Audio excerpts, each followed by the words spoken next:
वर्तमान समय हमें विघ्नों से बचना है। ऐसे नहीं कि विघ्न नहीं आएंगे, विघ्न आएंगे, लेकिन हमारी स्थिति हलचल में ना हो। जितना हमारी निर्विघ्न स्थिति है, हम कर्म योगी बन सकते हैं। जितना हम निर्विघ्न रहते हैं, स्थिति निर्विघ्न रहती है,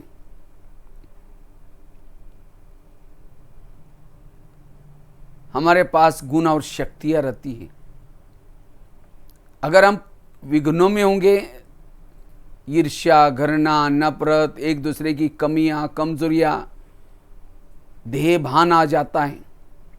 इसलिए निर्विघ्न बनना वर्तमान समय की जरूरत है, क्योंकि वर्तमान समय अंत का समय है और अंत में अपनी स्थिति को मजबूत करना है, क्योंकि आगे चल करके अनेक प्रकार के पेपर्स हमारे सामने आने वाले, चाहे प्रकृति का पेपर, चाहे अनेक ईविल आत्माओं का पेपर, चाहे हमारे पुराने संस्कार का पेपर। लेकिन उन पेपरों में पास होने के लिए अब हमें निर्विघ्न बनना जरूरत है। अगर छोटे छोटे विघ्नों में हम अपना टाइम वेस्ट करेंगे तो आत्मचिंतन, परमात्मा चिंतन कैसे कर पाएंगे। इसलिए हद की बातों में जाने के बजाय अब हमें बेहद में रहना है, क्योंकि ये सबको देने का समय है। अनेक रोने वाले लोगों की आंखों की आंसू हमें पहुंचना है। संगम युग का परमात्मा मिलन का आनंद लेना है। और इसी समय अगर हम विघ्नों में रहेंगे, हद की बातों में रहेंगे, स्थिति बिगाड़ देंगे। इसलिए निर्विघ्न बनना वर्तमान समय बहुत जरूरी है। जितना हम निर्विघ्न रहते हैं, हमारे मन में एकाग्रता आती है, हमारी बुद्धि स्वच्छ रहती है, हमारे चेहरे में हर्षित मुक्ता रहती है, हमारी वृत्ति में भी एकाग्रता रहती है। क्योंकि विघ्नों के समय हमारी वृत्ति भी हलचल में आती है, संकल्प भी हलचल में आते हैं, वाणी भी हलचल में आती है। पूरा हम डिस्टर्बेंस हो जाते हैं। और डिस्टर्बेंस स्थिति में योग लगाते समय भी वही सारा दिन की जो बातें हैं, विघ्नों की बातें वही याद आती हैं। स्थिर बैठना मुश्किल है। इसलिए बाबा ने हमें जो आज तक ज्ञान सुनाया है, चाहे ड्रामा का ज्ञान, कर्मों का ज्ञान, जो हुआ अच्छा, इस ज्ञान के द्वारा हमें निर्विघ्न बनना जरूरत है। और निर्विघ्न बनने के लिए, वैसे तो आप सभी महाराष्ट्र वाले हैं, और महाराष्ट्र में तो निर्विघ्न का देवता मशहूर है, गणेश जी। और वैसे महाराष्ट्र तो संतों की भूमि है, महान आत्माएं हैं। तो महान आत्माओं के सामने विघ्न कैसा आ सकता है। गणेश अर्थात निर्विघ्न का देवता। और खास तो महाराष्ट्र में ज़्यादा पूजा होती है गणेश जी। भारत में भी होती है, लेकिन बाद में अभी चालू हो गई। लेकिन महाराष्ट्र में तो शुरू से लेकर के गणेश जी की पूजा करते हैं। तो वास्तव में गणेश जी का निर्विघ्न का देवता है। तो गणेश जी का चित्र सामने लाना है। वो निर्विघ्न क्यों है? क्योंकि उसका पेट बड़ा है। पेट बड़ा अर्थात समाने की शक्ति। कोई जो गलत बातें दिखते हैं, व्यर्थ बातें दिखती हैं, किसी ने कुछ हमको बोल भी दिया कुछ गलत, उसको अंदर पेट में समाना, तब निर्विघ्न बन सकते हैं। थोड़ी थोड़ी बातें हमारे कानों पर आते हैं, फिर हम औरों को सुनाते हैं, ये 1 का 10 गुना होकर के सभी तरफ फैल जाते हैं, विघ्न पैदा होते हैं। इसलिए समाने की शक्ति। विष को भी अमृत बना करके पीना, ये समझदारी है। नहीं तो इससे हमारा अमूल्य समय चला जाता है। बाबा ने कुछ दिन पहले कहा कि बच्चे, संगम का समय अमूल्य है, फालतू चीजों में उसको नहीं गवाओ। फलाना ऐसा है, फलानी ऐसी है, वो ऐसा है, इसीलिए समाने की शक्ति। दूसरा, गणेश जी को हाथी का सिर दिखाते और कहते हैं हाथी क्या करता है, हमेशा कान हिलाते रहता है। इतना बड़ा हाथी अगर कान में चींटी गई, वो मर जाता है। इसी तरह हमें भी निर्विघ्न बनना है, तो हमें भी अटेंशन रूपी कान हिलाते रहना है। अगर कोई गलत बातें सुनाता है, उसको सुनना नहीं है, क्योंकि बातें तो कुछ नहीं, बातों का बतंगड़ बन जाता है।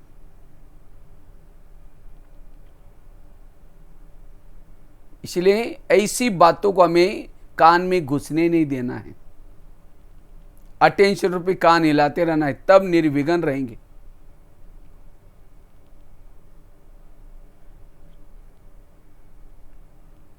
हाथी की आंखें छोटी छोटी होती हैं, छोटी चीज बड़ी दिखती है। इसलिए छोटी छोटी बातें भी हमें क्या करना है, बहुत बड़ा स्वरूप समझ करके उन बातों से अटेंशन से रहना है। गणेश जी हमेशा एक पांव नीचे, दूसरा पांव ऊपर होता है। इसी तरह हमें भी ये धुन लगी रहे, अब घर जाना है, अब घर जाना है, उसके लिए विघ्न कुछ भी नहीं है। सदा ये डांस करते रहना है। हाथ में कुल्हाड़ा है, कुल्हाड़ा अर्थात बंधन काटने वाला। हमारे अंदर जो बंधन है, हमारे अंदर जो संस्कारों के बंधन, कोई ना कोई बंधन, इसको तोड़ना है, बिजी रहना है, विघ्न कुछ भी नहीं है।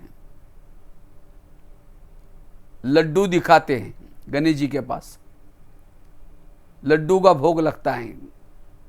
महाराष्ट्र में तो मोदक का लगता है, लेकिन और जगह पर लड्डू का भोग गणेश जी को लगता है। लड्डू अर्थात बूंदी, बूंदी जिसको मराठी में कहता है कड़्याचे लाडू।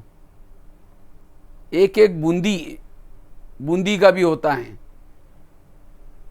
अर्थात संगठन की शक्ति। जितना संगठन में रहेंगे, साथ में रहेंगे, निर्विघ्न रहेंगे। अगर एक बूंदी अलग से गिरी है तो बहुत सारी चींटियां उसको लेके जाएगी खींच करके।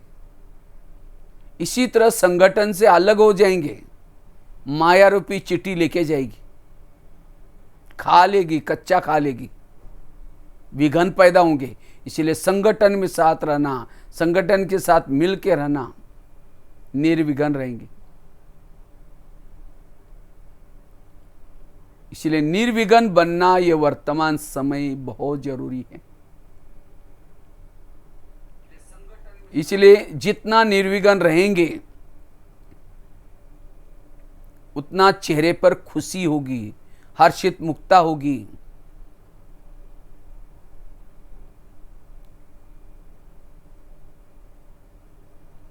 इसे मनसा सेवा भी कर सकेंगे।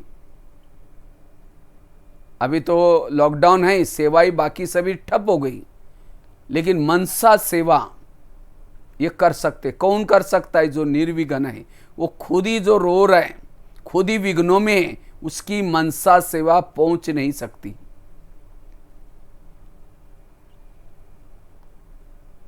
हम बेहद की प्राप्तियों से वंचित रह जाएंगे। हद की सेवा बड़ी बात नहीं है, लेकिन अब हमें बेहद की सेवा बाबा ने दी है। बेहद की सेवा का आधार है मनसा सेवा, निर्विघ्न स्थिति। हमें तो विश्व कल्याणकारी बनना है, केवल एक स्थान के कल्याणकारी नहीं। और वो सेवा करने के लिए हमारी स्थिति निर्विघ्न चाहिए। अगर मन डिस्टर्ब है, बुद्धि डिस्टर्ब है, मनसा सेवा नहीं कर पाएंगे। इसलिए निर्विघ्न बनना वर्तमान समय की पुकार है। इससे हम वाइब्रेशन फैलाने की सेवा कर सकेंगे। विघ्न तो तो बहुत आते हैं, लेकिन विघ्नों के एक 3-4 प्रकार होते हैं। एक होता है जिन लोगों के बीच में रहते हैं उन लोगों के तरफ से आने वाला विघ्न। दूसरा होता है हमारे पुराने संस्कारों के तरफ से आने वाला विघ्न। तीसरा होता है प्रकृति के तरफ से आने वाला विघ्न। और चौथा होता है हमारी स्वयं की कर्मेंद्रिय के द्वारा आने वाला विघ्न। यह मुख्यतः 4 विघ्न है। चारों भी खतरनाक है, लेकिन उसमें सबसे महत्व का विघ्न है, अगर उसके पर हमारा अटेंशन है, हम अपने कर्मेंद्रियों पर कंट्रोल रखेंगे तो तीनों प्रकार के विघ्न में निर्विघ्न रह सकेंगे। लेकिन आज हमारा उसके तरफ ध्यान नहीं है और इसीलिए हमारे जीवन में प्रॉब्लम्स आते हैं। लेकिन सबसे ज्यादा जो अशांत करने वाला विघ्न है आपस के संबंधों के तरफ से आने वाला विघ्न। तो आज हम एक विघ्न के बारे में ही चर्चा करेंगे, आपस के संबंधों में विघ्न क्यों आता है और उन विघ्नों में भी निर्विघ्न कैसे रहे, उसके पर चर्चा करते हैं। आपस में कोई हमारी चुगली करेगा, यहां की बात यहां करेगा, कोई आरोप प्रत्यारोप लगाएगा, कोई छोटी बात हो गई तो उसको नमक मिर्च लगा करके वातावरण बनाएगा। लेकिन ऐसे समय पर हमें निर्विघ्न बनना बहुत जरूरी।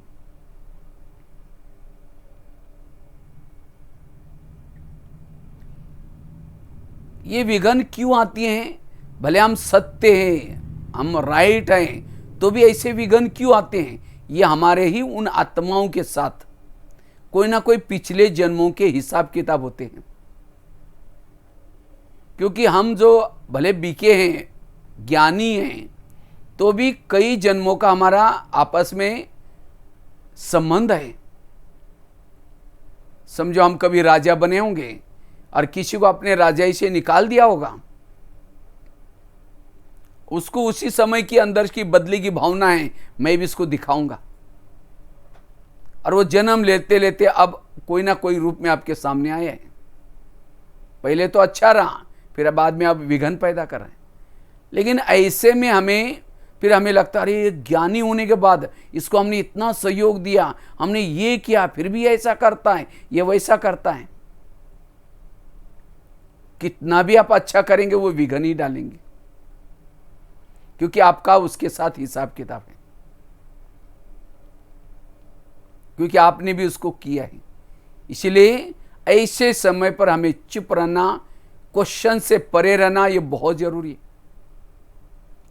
नहीं तो उस समय हम इतना डिस्टर्ब हो जाते हैं, औरों को सुनाते हैं, फिर ऊपर भी देख करके कहेंगे हे भगवान तुमने भी आंखें बंद किया कि मेरे साथ क्या हो रहा है। और इतना स्थिति हमारी बिगड़ जाती है, हम ज्ञान युग से भी परे हो जाते हैं, लगता है कोई नहीं है। तो ऐसे समय पर हमें पॉजिटिव रहना, सकारात्मक रहना बहुत जरूरी है। नहीं तो ऐसे निगेटिव बातों का प्रभाव हमारे बॉडी पर होने की संभावना है। और ऐसे में जो विघ्न निर्माण करता उसका परचिंतन करेंगे, प्रदर्शन करेंगे, औरों को सुनाएंगे, उनका टाइम भी वेस्ट करेंगे, वही मंडल भी खराब करेंगे, तो और ही हमारे विकर्म बनते जाते हैं और ये हमारे संबंध बिगड़ते जाते हैं, संगठन में दरारें आ जाती हैं। एक संसार की बहुत बड़ी सीक्रेट बात आपको सुनाते हैं। हमारे आसपास के जो भी लोग हैं, कोई हमें देने के लिए आए, कोई हमारे से लेने के लिए आए, और जिन्होंने इस लेने देने की घटना को समझ लिया उसका मन चुप रहेगा।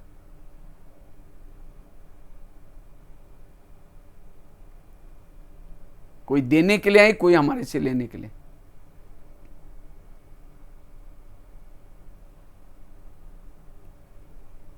इसलिए इस लेने देने के गहराई को समझना बहुत जरूरी।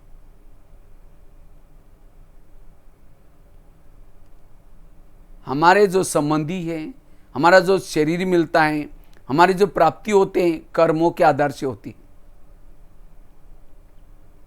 कई कहते हैं मैं इसके रास्ते में कभी गई नहीं, मैंने इसका कुछ बिगाड़ा नहीं, फिर भी ये मेरे साथ ऐसी क्यों करते हैं, इसने मेरे साथ ऐसा क्यों किया। टाली कभी एक हाथ से नहीं बजती, टाली के लिए दो हाथ चाहिए। अगर कोई व्यक्ति मेरे साथ ऐसा वैसा करता है, इसका मतलब मैंने भी कभी किया था।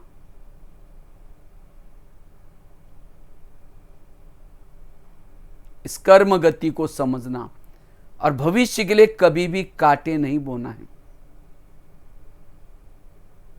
कांटे बोएंगे तो कांटे ही चुभेंगे। इसीलिए कर्मों की गति को समझना। कर्मों से संसार चलता है, कर्मों से दुनिया चलते हैं, सब कुछ कर्मों से होता है। समझो कोई सास है, बहू को तंग करे, परेशान करे, बहुत तनाव में आ रहे हैं, टेंशन में आ रहे हैं। अगर उस सास और बहू का पिछला जन्म दिखाई जाए, आज जो बहू है पिछले जन्म में उसकी सास थी, और जो सास है उस समय बहू थी। इसीलिए कहते हैं ना, सास भी कभी बहू थी।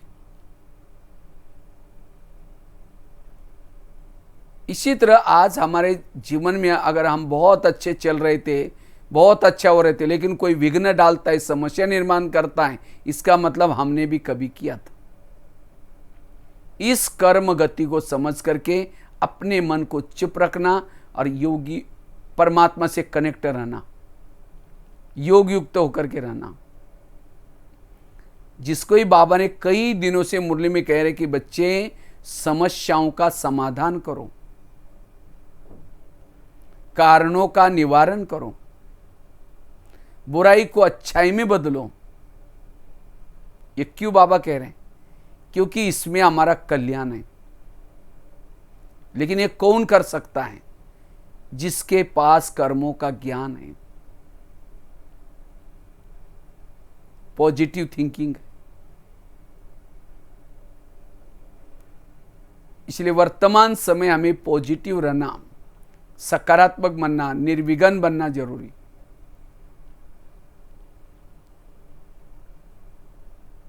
एक बहुत सुंदर घटना में कुछ दिन पहले अमृत कुंभ में लिखी थी। एक आगरा में एक पति पत्नी रहते थे, बहुत गरीब थे, झोपड़पट्टी में रहते थे। उनके पास एक मेहमान आया।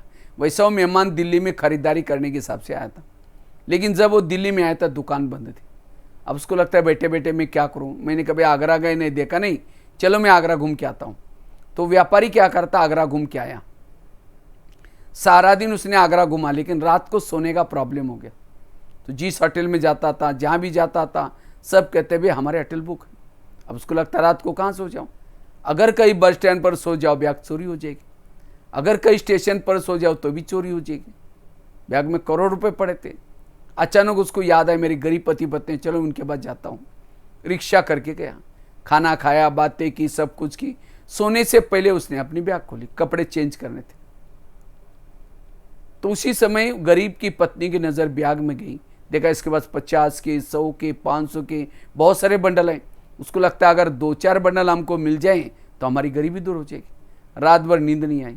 12-1 बजे बाहर गई, बड़ा सा पत्थर लाया, वो सीधा उस मेहमान के सिर में मार दे। उसका तो मर्डर हो गया। पति की नींद खुली। पति कहते ये क्या हो गया? कहता अब हमारी गरीबी दूर हो गई। कहा ये बात किसी पुलिस वालों को पता चलेगा, लोगों को, कहा कि किसी को पता ही नहीं चलने देंगे। इस व्यापारी को जमुना नदी में डाल दे। रात को 2 बजे उन्होंने उस मुर्दे को बोरी में डाला, पीछे जमुना नदी थी, उसके अंदर वापिस आए। घर में जो खून लगा था रातों रात साफ किया।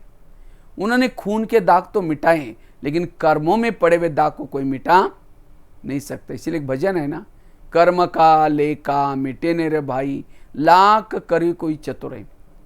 उन्होंने उसी पैसे से एक प्लॉट लिया, मकान बनाया, दुकान खोला, गहने बनाई, उनकी गाड़ी खरीद की, उनकी गरीबी दूर हो गई। लेकिन उनको कोई बच्चे नहीं थे, दोनों ही थे। कुछ साल के बाद एक बच्चा हो गया, एक ही था, खिलाया पिलाया, कलेक्टर बनना जितना पढ़ाया। अचानक उस बच्चे को टाइफाइड हो गया। तो उनको लगता है इसको कुछ हो ना जाए, एक ही बच्चा है, पढ़ा लिखा है, बड़े से हॉस्पिटल में उसका इलाज किया, बहुत खर्चा हुआ, गहने बेचे, बच्चे का इलाज किया, बच्चा ठीक नहीं हुआ। दुकान चालू किया, उसको भी बंद किया। उनको लगता है बच्चा ठीक हो जाएगा, दुकान खोलेंगे। गहने बेचे, दुकान बेचा, गाड़ी बेची, लास्ट में मकान भी बेचा। तो एक दिन वो बच्चा कहता है, पापा जी अपने को जो मिला था पैसा खत्म हो गया, अब मैं जा रहा हूं, बच्चा मर गया। तो बच्चा कौन था? जिस व्यापारी को मारा था, आत्मा तो मरती नहीं, वही आत्मा बच्चे के रूप में उनके पास आई थी। ये क्यों सुनाया? आज हमारे जीवन में भी जो प्रॉब्लम आते हैं, आज किसी ने होटल नहीं देखा, पैसा इकट्ठा किया, और कोई बच्चा ऐसा पैदा हुआ गलत संगत में जा रहे हैं, नशा कर रहे हैं, तंग कर रहे हैं। वो कौन है? जिसको कभी हमने भी किया था। इसलिए कर्मों को न समझने के कारण हमारे जीवन में जो छोटी छोटी बातें आती हैं और उन बातों में हम डिस्टर्ब हो जाते हैं। इसलिए वर्तमान के मेरे प्रॉब्लम मेरे ही कोई कर्मों का परिणाम है। इसलिए कर्म गति को समझ करके पॉजिटिव रहना। अन्यथा ऐसी बातों को जब हम चिंतन में लाते हैं, निगेटिव सोचते हैं, उसका प्रभाव हेल्थ पर पड़ता है। आजकल वैसे कोरोना का प्रकोप चल रहा है सभी तरफ। कहते हैं कोरोना की बीमारी से बचने के लिए हमारी ह्यूमिनिटी पावर अच्छी चाहिए, रोग प्रतिकात्मक शक्ति अच्छी चाहिए। रोग प्रतिकात्मक शक्ति पॉजिटिव सोचने से, सकारात्मक सोचने से, खुश रहने से बढ़ती है। अगर हम छोटी छोटी बातों में टेंशन में आएंगे, तनाव में आएंगे, निगेटिव सोचेंगे, अशांत रहेंगे, हमारी रोग प्रतिकात्मक शक्ति कम हो जाएगी, जिससे हमारे हेल्थ के ऊपर भी इफेक्ट हो सकता है। इसलिए हमारे नरेंद्र मोदी जी, प्रधानमंत्री जी ने हमको एक मंत्र सबको दिया है, हमारे लिए जान अच्छी है तो हमारे लिए जहान है। जान अर्थात हमारा हेल्थ अच्छी है, हमारे लिए दुनिया है। लेकिन हेल्थ क्यों बिगड़ती है? ऐसे कोई ना कोई परिस्थिति का चिंतन, कोई ना कोई बातों का चिंतन। इसलिए मुझे लगता है 3-4 दिन से लगातार एक स्लोगन आ रहा है, व्यर्थ संकल्प के ऊपर। अगर संकल्प व्यर्थ है, सारे खजाने व्यर्थ जाएंगे। अगर संकल्प व्यर्थ है तो खुशी नहीं रहेगी। अगर संकल्प व्यर्थ है तो बुद्धि कमजोर है, स्थिति स्थिर नहीं है। संकल्प बहुत बड़ा खजाना है, लेकिन ये संकल्प हमारे क्यों चलते हैं? कर्मों का ज्ञान नहीं है, और संकल्प यही विघन पैदा करता है। अगर आपके थॉट्स निगेटिव हैं, आपके जीवन में विघन ही विघन। इसीलिए ये बाबा ने ड्रामा का ज्ञान, कर्मों का ज्ञान, जो हुआ अच्छा, ये सारा ज्ञान दिया है मन को चुप रखने के लिए। संकल्प से वाणी बनती है, संकल्प से दृष्टि बनती है, संकल्प से व्यवहार बनता है, संकल्प से वृत्ति बनती है, व्यवहार बनता है, सब कुछ संकल्प से। अगर बीज ही मेरे निगेटिव है, मेरा सब कुछ निगेटिव। इतना ही नहीं, अगर कोई योग में बैठा है, उसके थॉट सिस्टम ही निगेटिव है, योग नहीं लग रहा है। भले उसका शरीर योग में बैठा है, लेकिन उसका ध्यान परमात्मा में नहीं है। इसलिए संकल्प में स्थिरता जरूरी है, और विघ्नों में संकल्प की स्पीड बढ़ जाती है। जिसके प्रमाण से ज्यादा संकल्प चलते हैं, उसको तनाव पैदा होता है। तनाव, तन में आना, जिसको इंग्लिश में कहते हैं टेंशन। 10 मतलब 10, सन मतलब बच्चे। अब किसी के 10-12 बच्चे हैं, माँ बाप को भी शांति नहीं और बच्चों को भी शांति नहीं। एक बच्चा आएगा, पापा जी मुझे कपड़े चाहिए, अब उसको भगाओ, दूसरा कहेगा पापा जी मुझे परीक्षा के पे देने। इसीलिए कहते हैं ना, छोटा परिवार सुखी परिवार। तो हमारे बच्चे कौन से? अनेक संकल्प, विकल्प, ये क्यों हुआ, कैसे हुआ, मेरे साथ क्यों हुआ, बहुत पैदा करेंगे ऐसे संकल्प।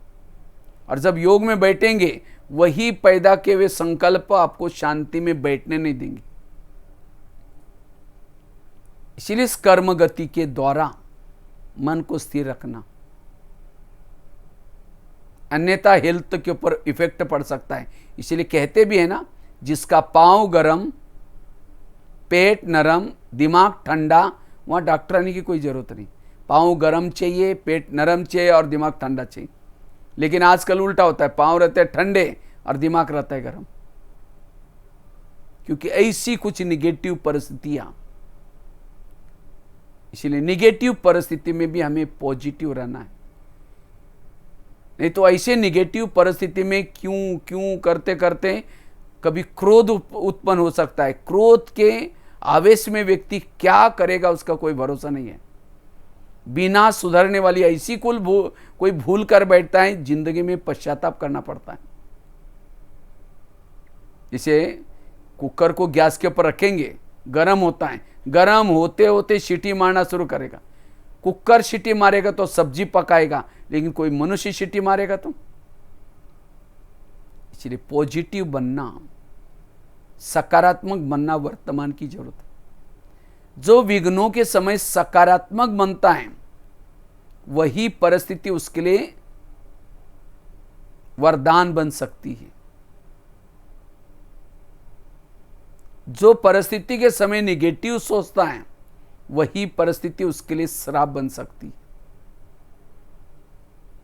पॉजिटिव सोचने वालों के अंदर सहन शक्ति आती है, निगेटिव सोचने वालों के अंदर गुस्सा आता है।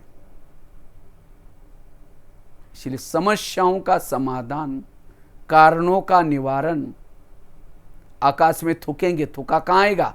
अपने ही सिर पर आएगा। ऐसी बातों से अपना ही समय गया। इसलिए अब समय बहुत तेजी से जा रहा है, हमें पुरुषार्थ करना है, पहले किए हुए विकर्मों को खत्म करना है, भक्तों को देना है, प्रकृति को शुद्ध बन देना है। और हम छोटी छोटी बातों के विघ्नों में फंसे रहेंगे, क्योंकि ये विघ्न ऐसे हैं, एक पांव निकालो दूसरा फंस जाता है। परिस्थिति आएगी जाएगी भी।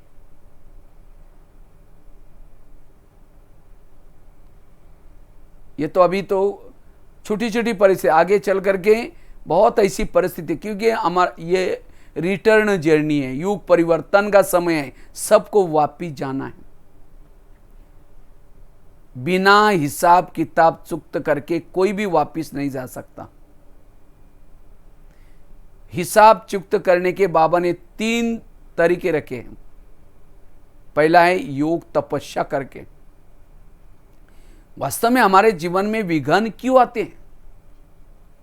हमारी इतनी गहरी तपस्या नहीं है, इसीलिए बाकी और सेवाओं को हमें कम करके तपस्या ज्यादा से ज्यादा करना है,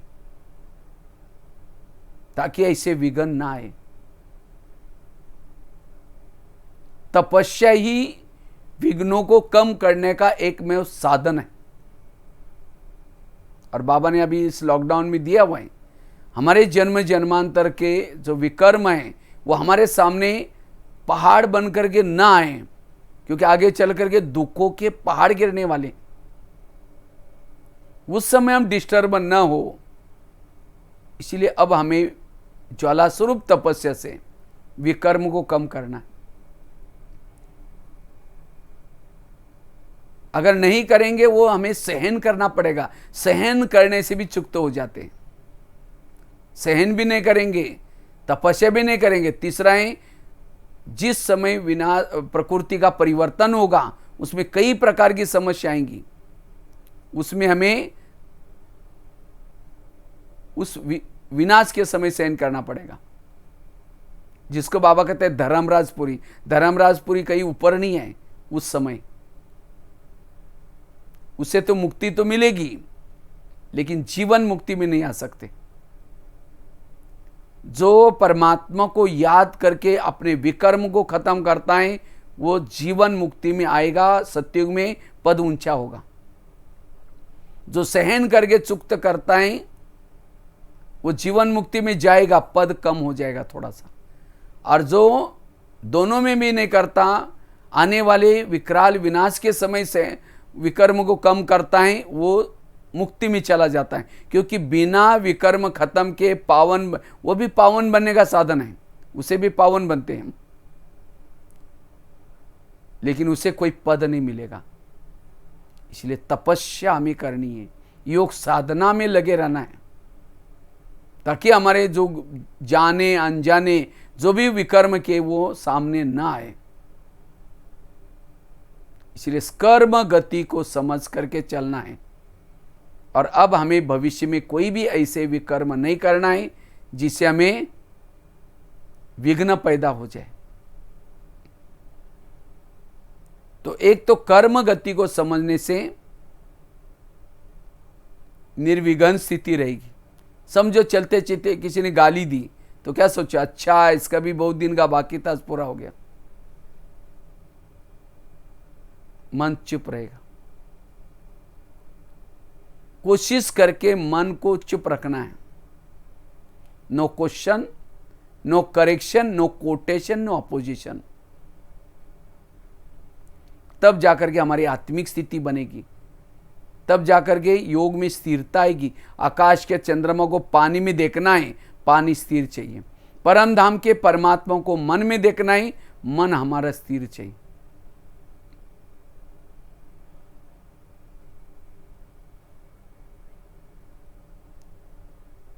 नहीं तो जैसे कहा, अनेक प्रकार की बीमारियां, आज किसी को दूर का कम दिखता है, दूसरे की बुराई को आंखें फाड़ फाड़ के देखेंगे।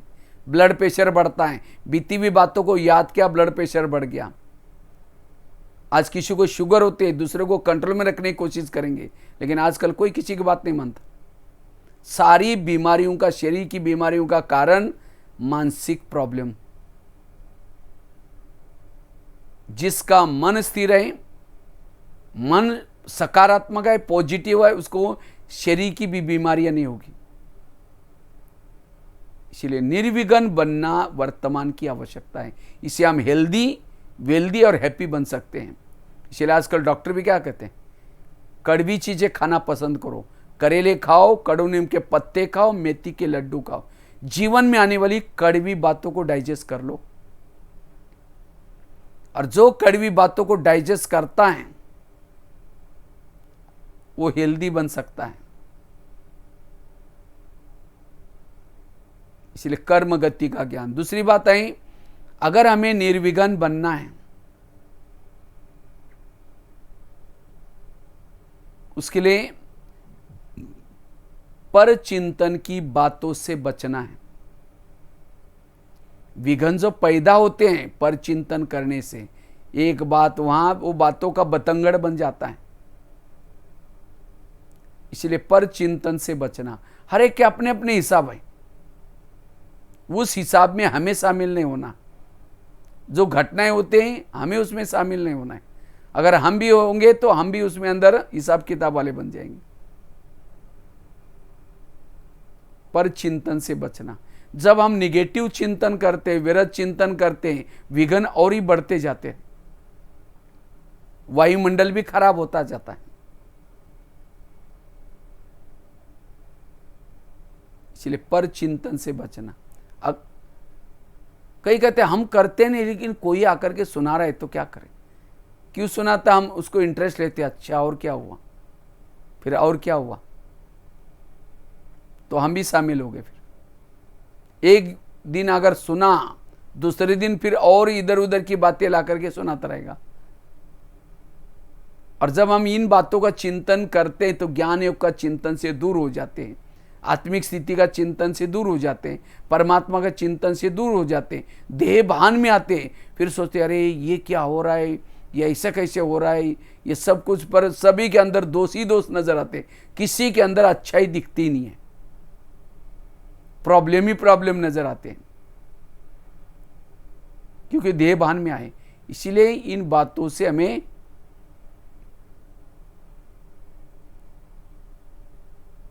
इसलिए पॉजिटिव चिंतन, सकारात्मक चिंतन, मुरली का चिंतन, ज्ञान का चिंतन करना है, व्यर्थ का चिंतन नहीं।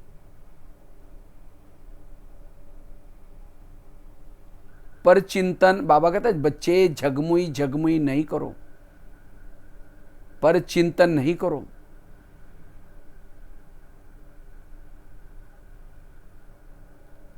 इन बातों से विघ्न और पैदा होते हैं। इसलिए कहा ना, गणेश जी को दिखाते समाने की शक्ति, समा लेना, साक्षी होकर के रहना, बेहद के भावना में रहना, क्योंकि हर एक के अपने अपने कर्मों के हिसाब है, लेकिन उस हिसाब में हमें शामिल नहीं होना है।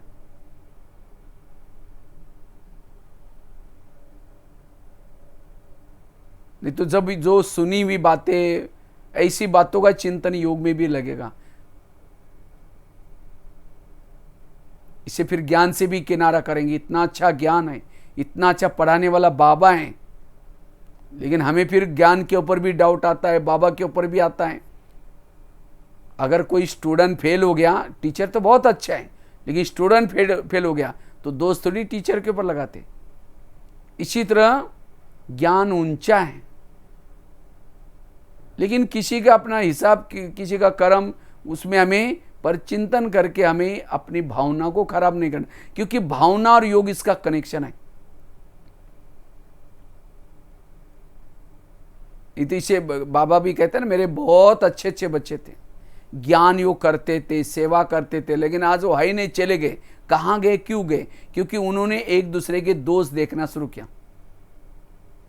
और जब दोष देखते हैं, एक दूसरे के अवगुण देखते हैं, वायुमंडल ऐसा फैलता है। एक सत्संग चलता था, उसमें बहुत सारे लोग थे। तो एक दिन एक शिष्य ने गुरुजी को कहा कि गुरुजी मुझे एक वरदान चाहिए। तो गुरुजी ने कहा क्या वरदान चाहिए? कहते हैं मेरे बारे में सबके दिल में क्या चलता है ये मैं जानना चाहता हूँ। तो गुरुजी ने कहा ठीक है, मैं तुम्हें वरदान देता हूँ, साथ में एक छड़ी देता हूँ। जब भी किसी के दिल में तुम्हारे बारे में कुछ चलता है, वो जानना है, ये छड़ी को दिल में रखना, उसका नाम लेना तो पता चलेगा। छड़ी दी, वरदान दी, शिष्य चला गया। अचानक उसको याद आया, पहले मैं गुरुजी की चेकिंग करता हूँ, गुरुजी के अंदर मेरे बारे में क्या चलता है। तो छड़ी को दिल में रखा, गुरुजी का नाम लिया, थोड़ी सी छड़ी काली हो गई। तो उसको लगता है अरे गुरुजी के अंदर मेरे बारे में कालापन आई, इनको गुरुजी मना करके फायदा क्या। आश्रम में आना बंद हो गया। 1 दिन हो गया, 2 दिन हो गया, 1 महीना हुआ।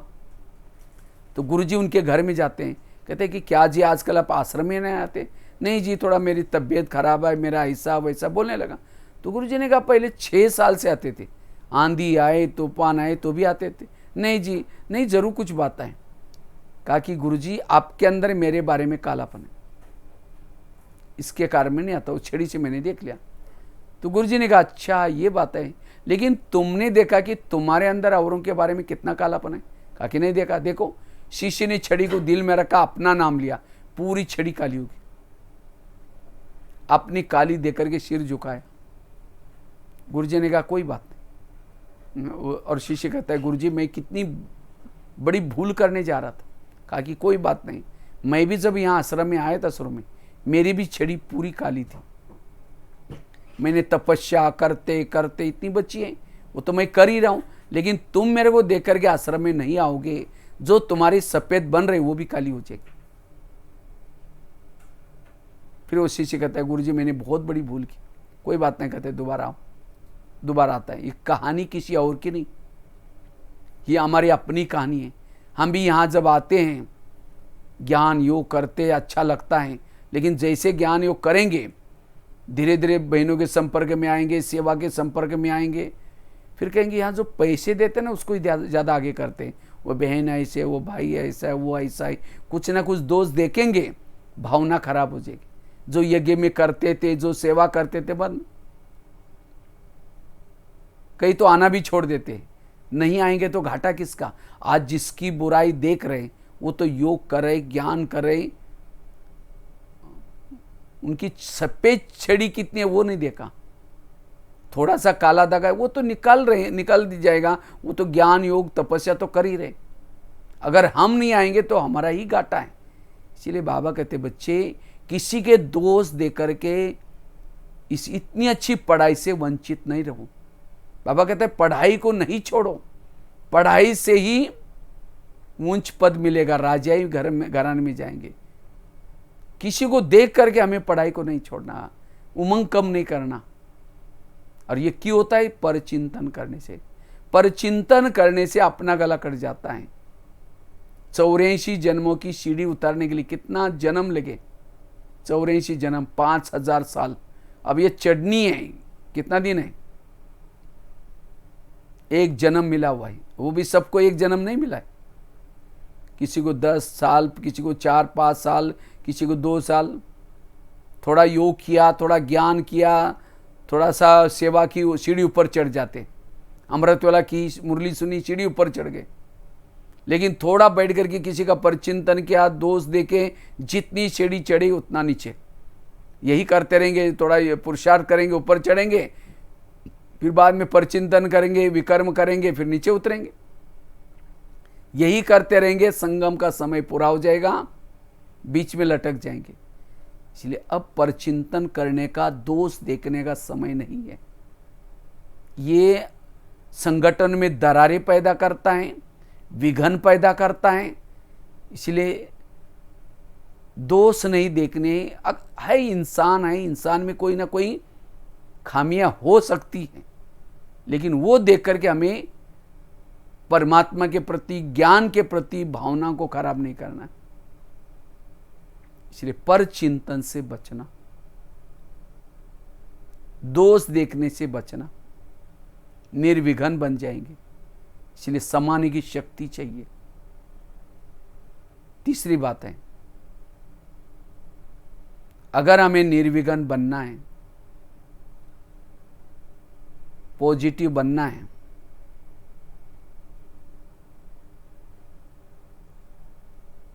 रोज सवेरे सवेरे 3 चीजें करो। एक, अमृत वेला का अच्छा योग करो। दूसरा, क्लास के पहले जाकर के योग करना। और तीसरा, ईश्वरीय महावाक्य सुनना। जो ये 3 चीजें करता है वो निर्विघ्न रहता है, क्योंकि इन 3 चीजों से मनोबल बढ़ता, आत्मबल बढ़ता है। और जिसने सवेरे सवेरे अपना मनोबल बढ़ाया, आत्मबल बढ़ाया,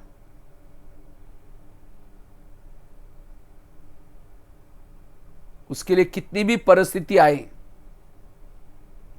पहाड़ समान परिस्थिति भी उसको वो राई बना देगा, रुई बना देगा। ये 3 चीजें करने से, भले अभी लॉकडाउन है, सेंटर पर नहीं जा सकते, तो भी घरों में, अपने अपने घरों में हर एक को क्या करना है? अमृत वेला उठना है। भले आप क्लास के पहले जाकर के योग नहीं कर सकते, तो भी घरों में जो बहनों के द्वारा जो मुरली आती हैं, चाहे इंटरनेट के द्वारा, चाहे टीवी के द्वारा, वहाँ आधा घंटा बैठ करके योग करना और फिर ईश्वरीय महावाक्य सुनना। जो ये 3 चीजें करेगा वो निर्विघ्न बनेगा। इन 3 चीजों से अति इंद्रिय सुख मिलता है, प्रभु मिलन का सुख मिलता है। और जो ये प्रभु मिलन में मस्त रहता है, उसको किसी के दोष दिखाई नहीं पड़ेंगे, अवगुण दिखाई नहीं पड़ेंगे, निर्विघ्न स्थिति बनेगी।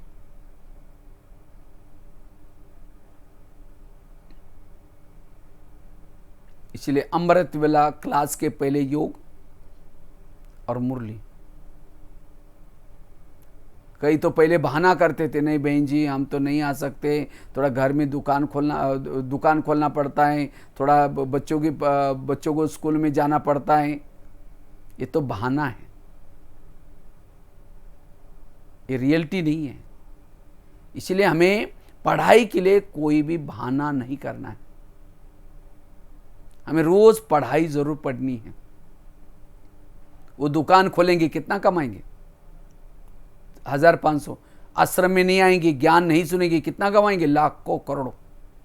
कल की मुरली थी, बाबा का एक एक वर्षन लाखों करोड़ का है। आप कहेंगे पैसे देते सेंटर पर? पैसा नहीं देते, ज्ञान देते।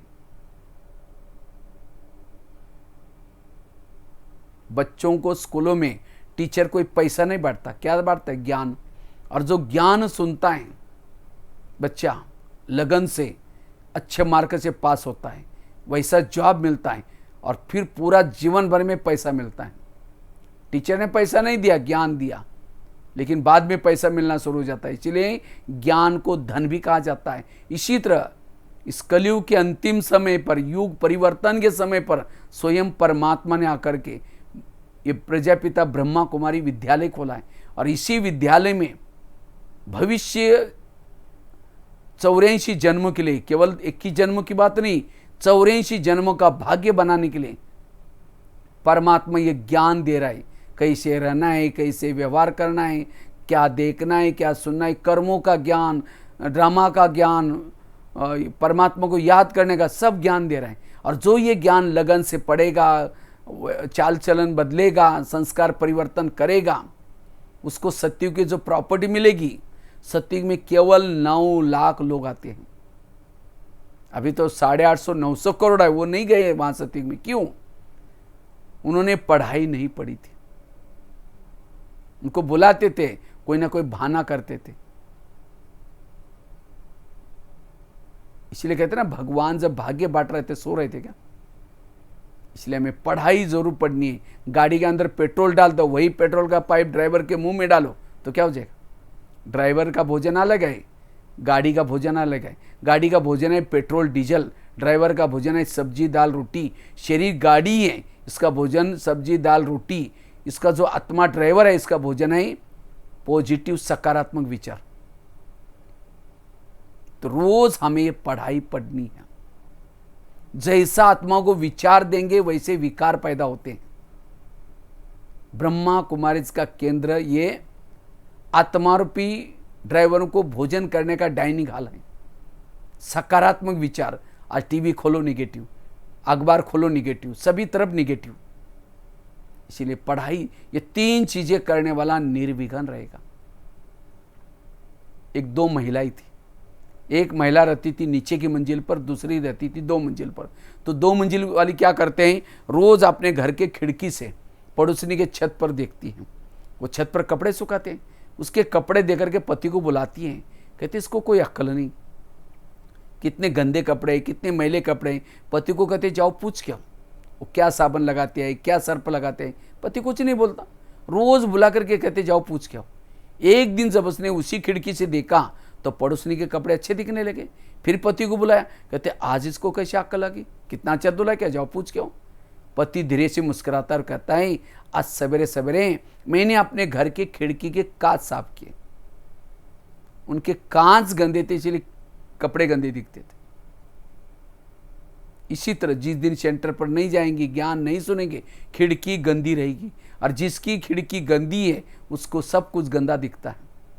इसलिए अपनी खिड़की को साफ करो।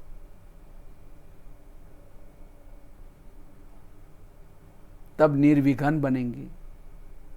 विघ्नों का कारण पढ़ाई की कमी। तो ये 3 चीजें, 3 बातें बताई। पहली बात आई, अगर हमें निर्विघ्न बनना है, कर्मों को समझ करके चलना है। हर एक का अपना अपना हिसाब है। अब कई क्या करते हैं, किसी ने कुछ किया तो पूरा ही सबको ही दोषी बना लेते।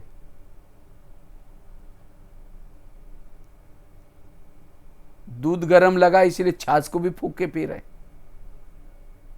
हर एक के अपना है, इसलिए कर्म गति को समझ। दूसरी बात बताई, पर चिंतन से बचना, छड़ी वाली बात बताई। तीसरी बात बताई, अगर निर्विघ्न बनना है उसके लिए रोज सवेरे 3 चीजें बताई। खिड़की को रोज साफ करना, पढ़ाई पढ़ना। चौथी चीज है, अगर मुझे निर्विघ्न बनना है, समर्थ बनना है, शक्तिशाली बनना है,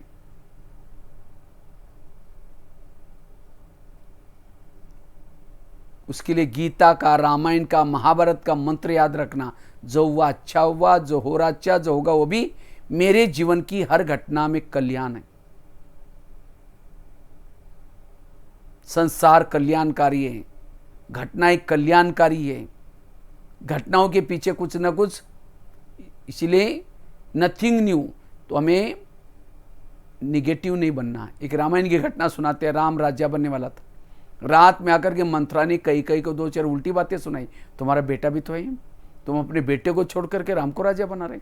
और ये बातें सुन करके राम को राजा बनाने के बजाय 14 वर्ष वनवा में भेजा। सीता गई, लक्ष्मण गया, तीनों भी घर से चले गए। वियोग के कारण दशरथ ने प्राण त्यागा। खाने का प्रॉब्लम, सोने का प्रॉब्लम, ये सब किसके कारण हुआ? मंत्रा के कारण। तो मंत्रा को जो भी देखेगा उसकी भावना अच्छी चलेगी बुरी चलेगी? मैं खुद बचपन में जब रामायण देखता था, मंत्रा को देखते मैं कहता बुढ़िया को भगाओ, इसको नहीं देखना। लेकिन एक दिन मैंने जब सोचा तब पता चला मंत्रा ने राम के साथ जो किया वो अच्छा किया।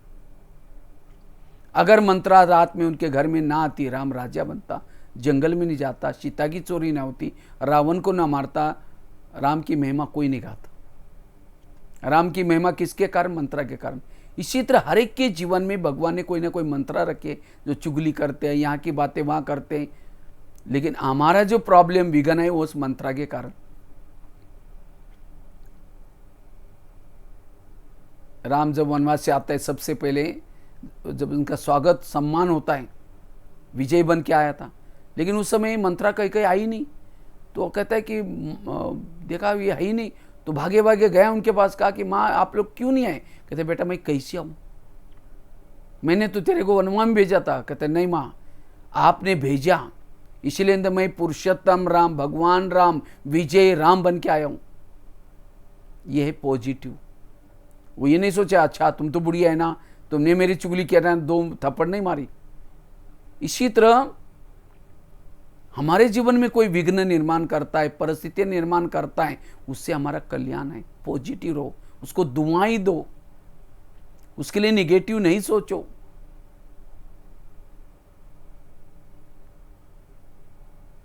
अगर राम के जीवन में मंत्रा ना आती, ना हनुमान मिलता, ना अंगद, ना ऋषि, ना मुनि, कोई नहीं मिलते। किसके कारण मिले? मंत्रा के कारण। आज हमें ज्ञान मिला, बाबा मिला, इतना अच्छा दैवी परिवार मिला, किसके कारण? आज तक की मंत्राओं के कारण है। सेवा ईर्ष्या होती है, किसी को विघ्न डालेंगे, ईर्ष्या करेंगे, बात का बतंगड़ बनाएंगे, लेकिन उसमें मेरा कल्याण है, कोई बात नहीं। परिस्थिति को स्वीकार करो। जो परिस्थिति को स्वीकार करता वो डिस्टर्ब नहीं होगा, मन स्थिर होगा। इसलिए जो हुआ अच्छा हुआ, जो हो रहा है पॉजिटिव रहो, कभी भी नेगेटिव नहीं सोचो। और लास्ट की एक बात सुना करके पूरा कर दो। अगर मुझे निर्विघ्न बनना है, पहली बात बताई, कर्मों की घुई गति को समझ करके पॉजिटिव बनो। दूसरी बात बताई, पर चिंतन से बच रहो। तीसरी बात बताई, रोज अपने खिड़की को साफ करो, अपने आप को पॉजिटिव बनाओ, विघ्न छोटे हो जाएंगे। और चौथी बात बताई, विघ्न डालने वालों के प्रति सकारात्मक दृष्टिकोण रखो, मंत्रा वाली बात बताई। और लास्ट की 5वीं बात आई, जीवन की समस्याओं का समाधान करो, निगेटिव बात को पॉजिटिव में चेंज करो, निर्विघ्न रहेंगे। बुराई को भी अच्छाई में परिवर्तन करो, निर्विघ्न रहेंगे।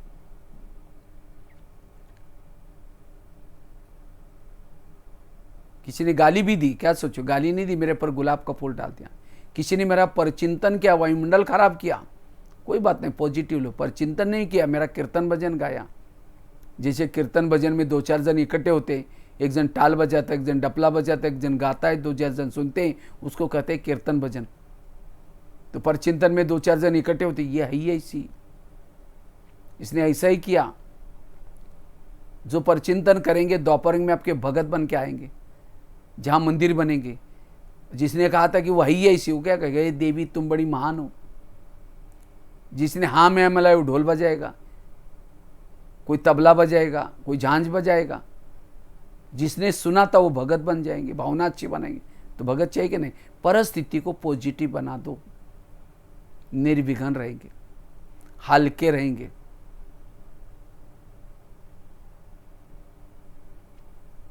अन्यथा चेहरे में खुशी नहीं रहेगी। अगर मन में नेगेटिव चिंतन है, खुशी नहीं होगी, अनुभव नहीं होगा। एक शिष्य गुरुजी के पास गया, कहते गुरुजी मैं बहुत भक्ति कर रहा हूँ, दान कर रहा हूँ, पुण्य कर रहा हूँ, लेकिन मुझे कुछ अनुभव नहीं हो रहा है, क्या हुआ? भगवान मेरे से रूठ गए? तो गुरुजी हंसने लगे, कहते बात तो सही है। 3-4 दिन पहले मैं बगीचे में बैठा था, वहाँ 5-6 युवा आ गए, युवाओं को प्यास लगी थी। तो गुरुजी ने कहा वो सामने कुआं है, वहाँ बाल्टी है, रस्सा है, जाकर पी के आ जाओ।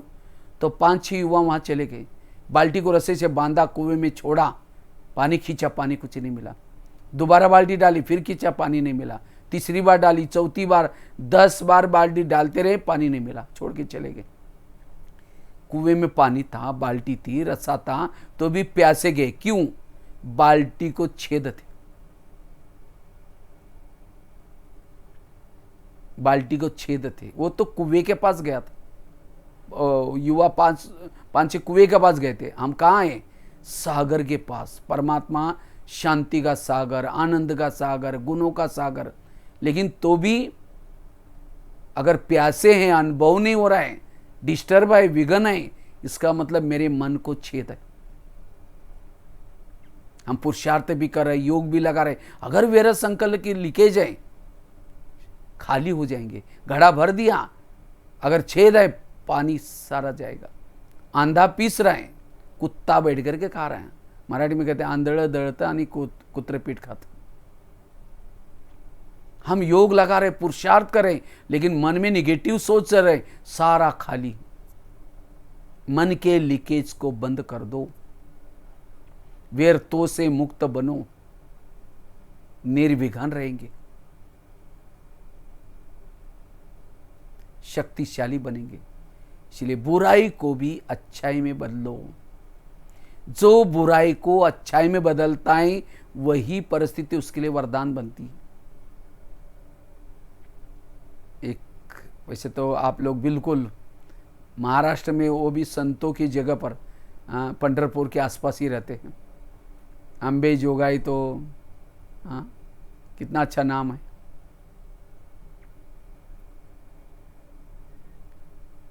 संत तुकाराम महाराज की घटना मुझे याद आई। तुकाराम महाराज बहुत विट्ठल की भक्ति करते थे। गले के लोगों ने उसको मना किया भक्ति करने के लिए, तभी छोड़ा नहीं। उनको तो अच्छा लगता था। तो एक दिन गली वालों ने सोचा इसका हम अपमान करेंगे। उसको सवेरे सवेरे पकड़ लिया और पकड़ करके अपमान करने के लिए उसके गले में सब्जियों की माला पहना दी। बैंगन, टमाटर, आलू, मटर, मिर्ची, मुंह काला किया, उसके बाल उतार करके हल्दी लगा दी, गधे पर बिठाया, गली गली में घुमाया, बेइज्जती कर दी, घर के सामने लाया, पत्नी को बुलाया, कहते चप्पल का भी हार पहनाया था। जब पत्नी को बुलाया, पत्नी देखते मेरे पति का साथ ऐसा किया, तो सबको गाली देती है। जब गाली देते, तुकाराम महाराज जो गधे पर बैठे थे, अपनी सब्जी की माला दिखा करके कहते हैं इनको गाली क्यों दे रहे? ये लोगों ने अपने लिए 8 दिन के लिए सब्जी ला कर दिए। निगेटिव को पॉजिटिव में चेंज किया और कहा इनको गाली मत देना, मुझे दृष्ट न लगे, इसीलिए चप्पल का हार पहना दिया ये लोगों ने। और कहा कि मैंने बहुत दिनों से गांव नहीं देखा था, गली गली में का घर घर घुमा के लाया। जब मेरी शादी हुई थी समय बारात नहीं निकली थी, ये लोगों ने पूरी गांव में मेरी बारात निकल कर लाई।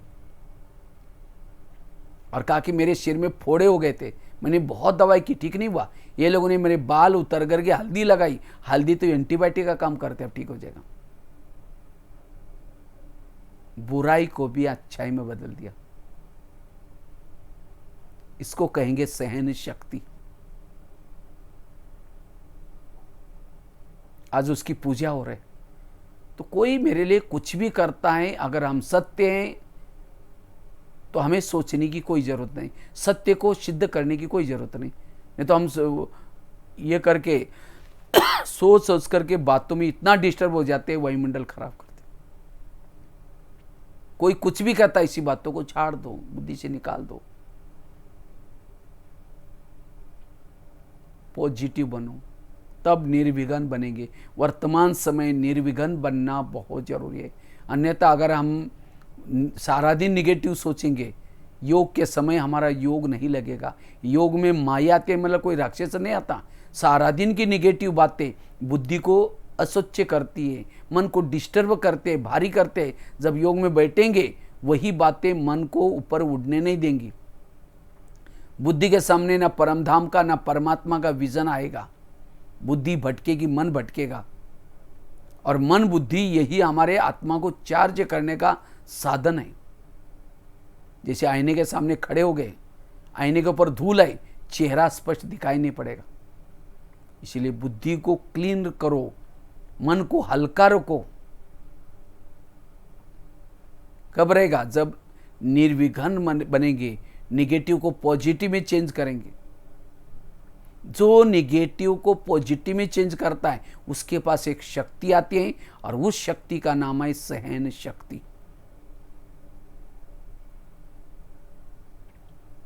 और सहन शक्ति हमारी रक्षा करेगी। सहन शक्ति बड़ी बहन है, बाकी शक्तियां उसकी छोटी बहन है। जब बड़ी बहन आई, छोटी बहनें भी आएगी, और जब बहनें आएगी तो दैवी गुण शक्तियों के बच्चे हैं। इसलिए निर्विघ्न बनने के लिए मन को पॉजिटिव रखना, सकारात्मक बनाना जरूरी है। इससे हमारा हेल्थ भी अच्छा, वेल्थ भी अच्छा और हैप्पी रहेंगे, और तब सेवा भी कर सकेंगे, कर्म योगी बन सकेंगे। नहीं तो कई बार क्या होता है, लाल लाइट चल रहा है, गीत बज रहा है, शुरू करेंगे मैं आत्मा हूँ, शांत स्वरूप हूँ, फिर कहेंगे मेरे को उन्होंने क्यों बोला, फिर कहेंगे ठीक है मैं आत्मा हूँ, फिर कहेंगे 15 दिन पहले भी तो बोला था, फिर कहेंगे मैं आत्मा हूँ, फिर कहेंगे सबके बीच में क्यों बोला। कहाँ योग लगेगा, वही बातें याद आएगी। और जब अगर मन बुद्धि डिस्टर्ब हो गया, परमात्मा की शक्ति नहीं लिया, देह भान आएगा, देह भान आएंगे तो समस्या ही समस्या, प्रॉब्लम ही प्रॉब्लम नजर आएगी। इसलिए पॉजिटिव रहना जरूरी है। इसलिए हल्के बनो, विघ्नों में भी हल्के। तो ये 5 बातें, वैसे तो बातें तो बहुत है, लेकिन मैंने 1 घंटा ही दिया था, इसीलिए ये 5 बातें सुनाई। वे संबंधों के विघ्नों में कैसे हल्के रहना है उसके लिए, बाकी प्रकृति के विघ्नों में कैसे हल्के रहना है, अपने कर्मेंद्रिय के विघ्नों में हल्के कैसे रहना है, संस्कारों के विघ्नों में कैसे हल्के रहना है, उसके तो बहुत अच्छी गहरी टॉपिक्स हैं। तो आप लोग ज़रूर, महाराष्ट्र वाले और ख़ास तो उदगीर और अम्बे जोगाई, निर्विघ्न गणेश जी बनेंगे। और जो छोटी मोटी विघ्न आते हैं, क्योंकि अम्बे जोगाई उदगीर वालों ने 2-3 साल से मैं देखता था समाचार, बहुत सेवाएं किए, सबको बीज बांटे, बीज बांटते थे, वहाँ पानी की कमी रहती थी, पानी का भी सेवा की, बहुत नाम हो गया आप सभी का। लेकिन ये बातें आती है, अब तपस्या करना है, अभी और कुछ नहीं करना है सेवा, अब तपस्या वाली सेवा करो, योग भट्टी करो और वायुमंडल को अच्छा बना दो। ठीक है, मानंदा बहन जी और भी सभी भाई बहने मुझे बिल्कुल सामने ही नज़र आ रहे सभी। बहुत अच्छा है, और भी बहुत अच्छे अच्छे क्लासेस हैं, आप लोग सुनते रहना। बाकी और भी कभी करेंगे इसके साथ और भी क्लासेस। ठीक है, बाकी ये 5 बातें जो बताई, दोबारा मैं एक बार रिपीट करता हूँ। एक तो हमें सदा कर्मों को समझ करके भविष्य के लिए कांटे नहीं बोना है, और ब्राह्मण बन करके कुछ करते हैं उसका तो कई गुना विकर्म बन जाते हैं, इसलिए अटेंशन। दूसरी बात, पर चिंतन से बचना, कोई आकर के सुनाता है ऐसी बातें, उससे बचना। तीसरी बात बताई, रोज अपने पढ़ाई पर ध्यान देना। चौथी बात बताई,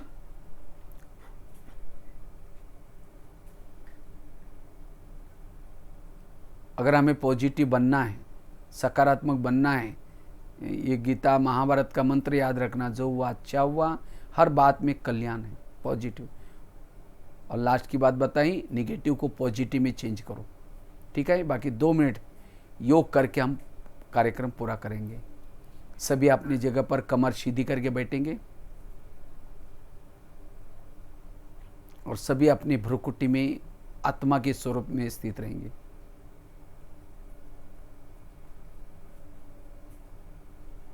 मैं ज्योति स्वरूप आत्मा आज बिल्कुल हल्केपन की अनुभूति कर रही हूं। आज मेरे जीवन से जुड़े हुए काफी सारे प्रश्न के उत्तर मुझे मिल गए। मेरे जीवन में जो कुछ हो रहा है ये सब मेरे ही कोई पिछले कर्मों का परिणाम था। मेरे आसपास के जो भी लोग हैं ये कोई मुझे देने के लिए है, कोई मेरे से लेने के लिए है। इसलिए मुझे हर परिस्थिति में अचल अडोल रहना है, क्योंकि मैं निर्विघ्न हूं।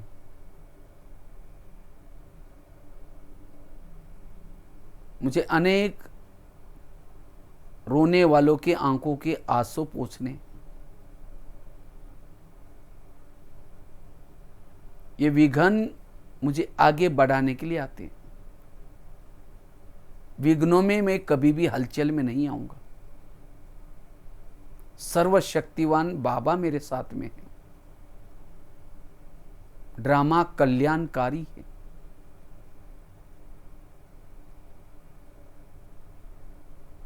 मैं बिल्कुल हल्की हूं। अब मेरा किसी के प्रति भी कोई भी निगेटिव सोच नहीं है। आज तक मेरे साथ जिन्होंने कुछ किया, उन सब घटना में कल्याण था। कोई भी दोषी नहीं है।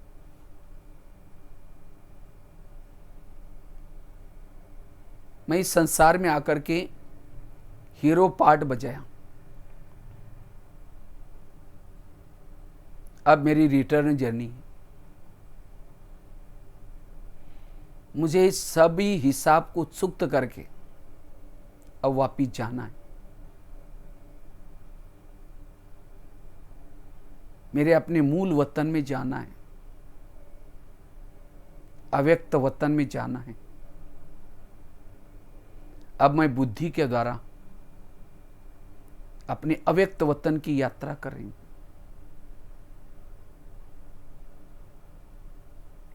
चांद सूरज तारांगन से भी पार,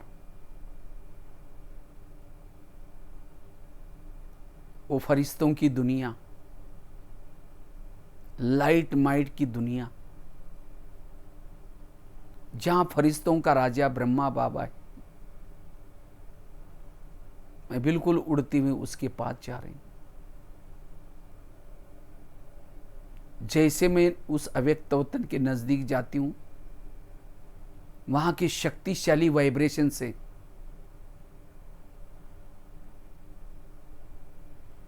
मैं भी लाइट माइट बनती जा रही हूं। ब्रह्मा बाबा से दृष्टि ले रहे।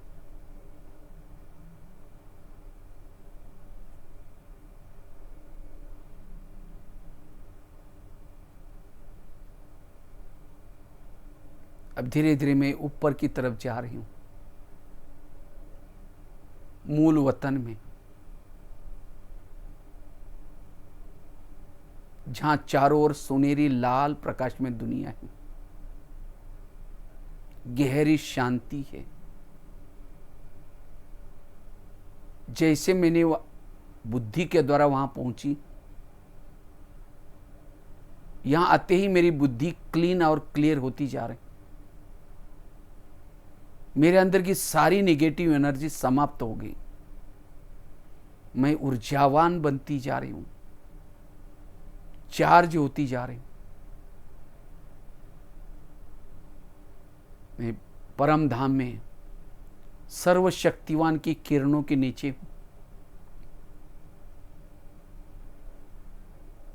बुद्धि रूपी नेत्र से अपलक होकर के बाबा को देख रही हूं। जिस बाबा को देखने के लिए मेरी युगों से आंखें तरस रही थी,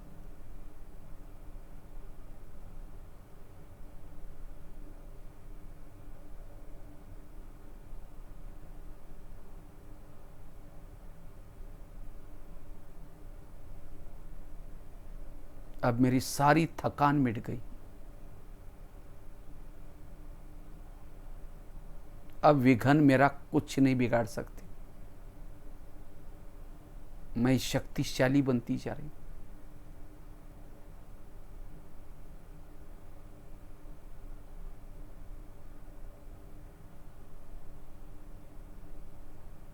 अब बाबा से ऊर्जा लेकर के, स्वयं को चार्ज करके मैं धीरे धीरे वापिस अपने इस भौतिक शरीर में आती हूं। अब मुझे इस ऊर्जा को विश्व में फैलानी।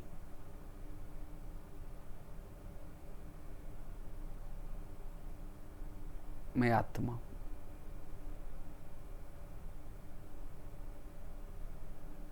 निर्विघ्न हूं,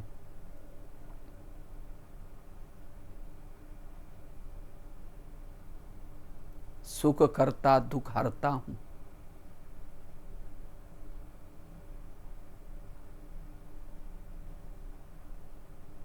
ओम शांति।